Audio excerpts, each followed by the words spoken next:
Para Doble Radio estamos con el economista Vicente Albornoz. Quisiéramos comenzar con una pregunta súper básica. ¿Se puede desentender la economía de la política hoy más que nunca? No, bueno, nunca, ni hoy ni nunca. La economía y la política siempre están conectadas entre sí.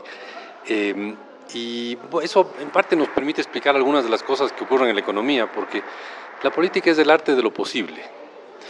La economía a veces es una ciencia que puede ser un poco abstracta, un poco teórica, y claro, al encontrarse lo uno con lo otro, ahí se arma la economía política por un lado y la política económica por el otro.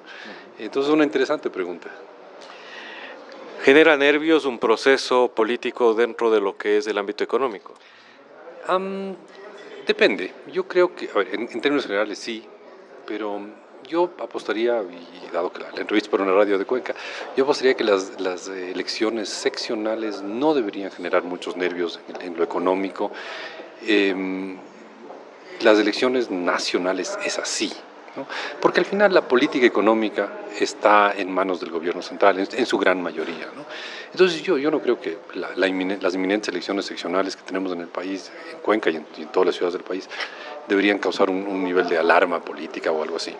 Es decir, que su recomendación personal para los empresarios es, si bien hay que estar preocupados, dejar fluir la economía y seguir dentro del andarivel común, del día a día.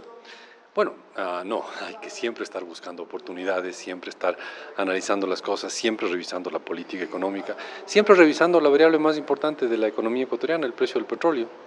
Otra sería la situación de la economía si el precio del petróleo estuviera, no sé, en $200 por barril, y otra sería la situación si estuviera en $10 por barril. Entonces, el empresario no tiene que tomar una actitud pasiva y esperar que las cosas vengan, todo lo contrario, tiene que estar persiguiendo las oportunidades, persiguiendo la manera de ser creativo y de producir más a menores costos, con mejor calidad, mejor que la competencia sobre todo.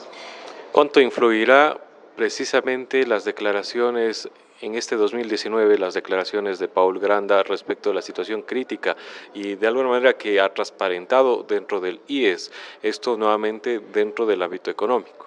A ver, que la situación del IES era crítica era un secreto a voces, ¿no? Ni tan secreto, era algo bastante conocido.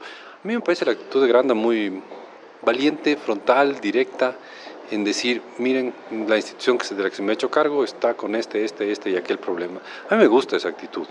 Creo que es parte de una actitud del gobierno de poner mucho más transparencia y de también tomar más conciencia de los problemas.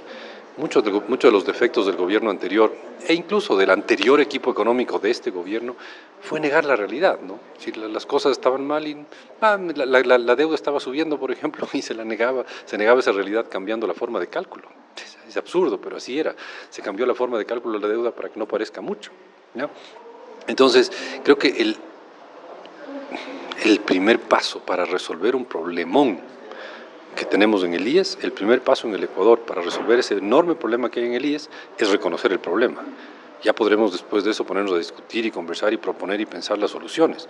Pero si no aceptamos que hay un problema, estamos realmente en problemas porque tenemos que solucionar un déficit inmenso que tiene el IES por culpa del pésimo manejo de la política económica en general y del IES específicamente en el anterior gobierno. Usted en su exposición habló de que las medidas que se han venido adoptando dentro del actual gobierno de Lenín Moreno han sido tímidas y que pareciera que estuviera actuando pensando en las próximas elecciones, pero hay que recordar que el presidente ha dicho de que él no será candidato, entonces tratando de entender o traducir de alguna manera esas dos opiniones que están controvertidas, el presidente miente. No, el presidente no creo que... Yo le creo al presidente, él no quiere ser candidato en las próximas elecciones, él quiere entregar el país en las próximas elecciones sin hacer muchas olas al sucesor, sea cual fuere. Estoy convencido que el presidente es sincero y no quiere ser candidato a la presidencia en las elecciones del 2021, pero estoy convencido que quiere llegar en paz a esa fecha y entregarle el país a su sucesor. Y por cierto, con lo que ya ha hecho hasta ahora, ya le va a entregar al sucesor un país en mejor estado de lo que él recibió. Creo que hay mucho espacio, que podría hacerse mucho más cosas y entregarle al siguiente presidente un país mucho mejor. Y ahí creo que son tímidos las medidas. Pero no, yo estoy seguro, insisto, que Lenín Moreno no va a ser candidato en las próximas elecciones.